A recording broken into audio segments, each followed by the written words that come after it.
সে যারা নিয়মিত খানা পায় তারা তো মরে না। না না, এমন লোক আমি শুনি নাই মরতে। আপনারা শুনছেন কিনা কে জানে, মরে তো তাইলে আর আপনি কি কইলেন? এটা অনেক মানুষ আছে এটা। আহা, আপন সন্তান চোখের সামনে জাহান্নামের দিকে ছুটতেছে, উনি মাতেও না, উনি আপেল খায়, মালটা খায়, আর উনি জানে এটা হারাম করে। ফুতের ইনকাম সুদ, 2 নম্বর না 6 নম্বর। আহ, উনি মাতেও না, উনি বন খায়, চা খায়, বিড়ি খায়, পান খায়, কোন রকম কয়, কোন রকম আল্লাহ আল্লাহ করে আর হইয়া যেতে বলছে।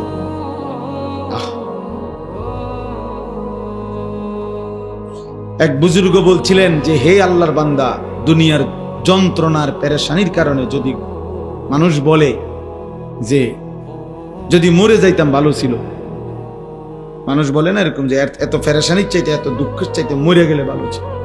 মহিলারা বেশি বলে, মহিলারা একবারে 19 থেকে 19.5 হইলেই যা আমার মরণ আইয়ে না কা, আমি মরি না কা, আমার উপরে ঠাডা পড়ে না কা, আমার উপরে খোদার গজব পড়ে না কা। বেডির গজব মেডি নিজেই দেয়। মহিলাদের এই বদভ্যাস বেশি। হ্যাঁ, মানে মৃত্যু কামনা করে বেশি, বুঝেন নাই, মরণ কামনা করে বেশি।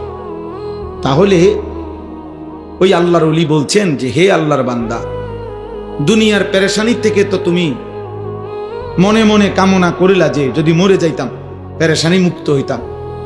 তিনি বলছেন, হে আল্লাহর বান্দা, যদি কবরে গিয়ে কবরের আযাব শুরু হয়, তখন তুমি ওই আযাব থেকে বাঁচবার জন্য এবার কি চাইবে?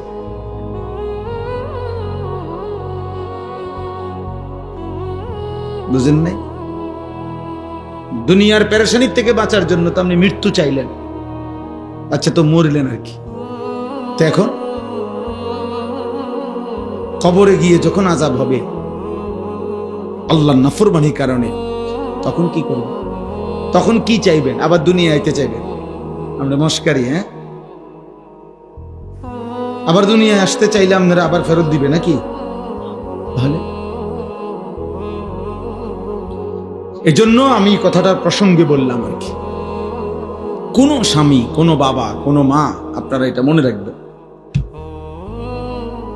কোনোভাবেই স্ত্রী সন্তানের, পরিবারের কমপক্ষে হালাল হারাম, পাক নাফাক, নামাজ রোজা, বন্দিগি, ইবাদত, আমল, আখেরাত, এই চেষ্টা বন্ধ রাখার অনুমতি হবে সেদিন আল্লাহ নিষেধ করবে। যদি নূহ আলাইহিস সালামকে সরাসরি আল্লাহ নিষেধ করছে, কেনান ওনার ছেলে যে কাফের ছিল, নূহ আলাইহিস সালামের এই ছেলে যখন নূহ আলাইহিস সালামের নৌকা উঠে গেছে, তিনি পানি ওয়াফারাত তান্নুর, কোরআন শরীফে আছে যে চুলার থেকে পানি বের হয়ে গেছে। নূহ আলাইহিস সালাম বুঝছে যে কিছুক্ষণের মধ্যেই পানি তুফানে পূর্ণ হয়ে যাবে। তো তখনও নূহ আলাইহিস সালাম ছেলেটাকে বলছে, বাবা কালেমা পড়ে ইয়া বুনাইয়া রকাব মা'ানা, আমার সাথে নৌকাতে উঠে আসো, বাপ ঈমান আনো। নূহ আলাইহিস সালামের ছেলে বলছে, না আমি নৌকায় উঠবো না। সাআবি ইলা জাবালিন ইয়াসিমুনি মিনাল মা। নাফরমান ছেলে বলতে লাগছে যে, বাবা আমি ওই পাহাড়ের উপরে গিয়ে আশ্রয় নেব, এত উঁচা পাহাড়ের উপরে তোমার খোদার পানি যাবে না।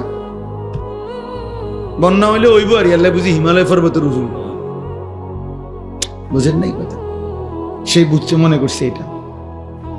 তো নূহ আলাইহিস সালাম তখনও আবার বলছে, লা আসিমাল ইয়াউমা মিন আমরিল্লাহ, না রে বাপ, আল্লাহর আযাব থেকে আজকে কেউ বাঁচাইতে পারবে না, তুই ভুল কইরো না বাবা, আসো না। ছেলেটা আসে নাই, উনি টানাটানি করছে। তো আল্লাহ তাআলা বলেন, ওয়া হালা বাইনাহুমাল মাউজু, কিছুক্ষণ পরে তুফান বাড়তে বাড়তে ওই পর্যন্ত এসে পানির একটা ঢেউ একটা ধাক্কা দিছে, এই ধাক্কার সাথে সাথে বাপ আর পুত পৃথক হয়ে গেছে। ফাকানা মিনাল মুগরাকিন, নূহ আলাইহিস সালামের ছেলে কেনান তখন পানিতে ডুবা শুরু করছে। আল্লাহ বলেন, তখনও দেখেন এবার হাত থেকে ছুটে গেছে, আর আর আর ধরতে পারতেছে না নূহ আলাইহিস সালাম, কিন্তু তখনও তিনি নৌকায় দাঁড়িয়ে, কোরআন শরীফে আছে ওয়ানাদা নূহ আলাইহিস সালাম দোয়া করছে এবার আল্লাহর কাছে, হাত উঠাইছে, ইন্না ইবনি মিন আহলি, আল্লাহ আমার যে সন্তান এটা ডুবে যাচ্ছে, যে এটা আমার ছেলে, আমার পরিবার, আমার সন্তান, আমার বংশধর। এই ছেলে, এটা অপদার্থ কোথাকার, না জানলে আসলো কেন সে? বাকি ছেলেরা তোমরা শোনো নাই, তোমরা মানা করো,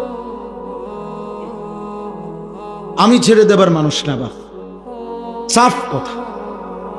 আমার জিন্দিগির সিদ্ধান্ত এটা, কোন মাহফিল দ্বিতীয়বারের আশায় আমি আর বয়ান করি, একবারই আসলাম মনে করেন, কোনো অসুবিধা নেই, আর কোনোদিন আসবো না, কোনো সমস্যা নাই, কিন্তু এই সন্তান ফিরাইতে হবে, আমাদের এই ছেলেগুলারে বাঁচাইতে হবে।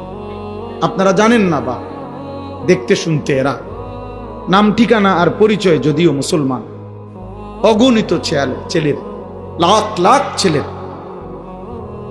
একাকী গুনাহ, মোবাইলের গুনাহ, চরিত্রহীনতা, জিনা, ব্যভিচার, অস্থিরতা, উলঙ্গ ছবি দেখা, নর্তকী দেখা, হারাম দৃশ্য দেখা, এটা কোথায় গিয়ে নামছে আপনারা জানেন? বয়স্ক বাচ্চা ছাড়া আপনারা জানেন না, আপনারা কোনো আন্দাজই করতে পারেন নাই এখনো, যে আপনাদের এক এক সন্তান, নাতি নাতনি, যারা নিজের ইচ্ছে মতো বড় মোবাইল ব্যবহার করে, যারে বাধা দেওয়ার ফিরাবার কেউ নাই, যার সারা রাত নিয়ন্ত্রণ করার মতো কেউ নাই, খোদার কসম আপনারা জানেন না ওরা কি করে। এই বলি, আমার সাথে ব্যক্তিগতভাবে শত শত যুবকের, কিশোরের আমার সাথে সম্পর্ক আছে, আমি ব্যক্তিগতভাবে এই মেহনত করি, আলাদা আমার প্ল্যাটফর্ম আছে, আমার কাজ আছে আলাদা, শুধু যারা কিশোর নওজোয়ান নিয়ে কাজ করি আমি জানি ক্লাস 9-এর ছেলের গুনাহ শুনলে, ক্লাস 9-এর ছেলের জিনা ব্যভিচারের কথা শুনলে পাগল হয়ে যাবে না, পাগল হয়ে যাবে। আমি শিক্ষের একান ও কি বলে,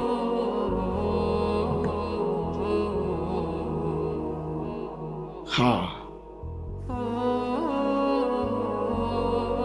এই কোরআনুল করিম সামনে বললাম, এক নির্ভরযোগ্য বিশ্বস্ত কথা হলো, এই 15 দিন আগেও আমার একজন 7 বছরের বাচ্চা আপন বাবার বড় মোবাইল দিয়ে উলঙ্গ ছবি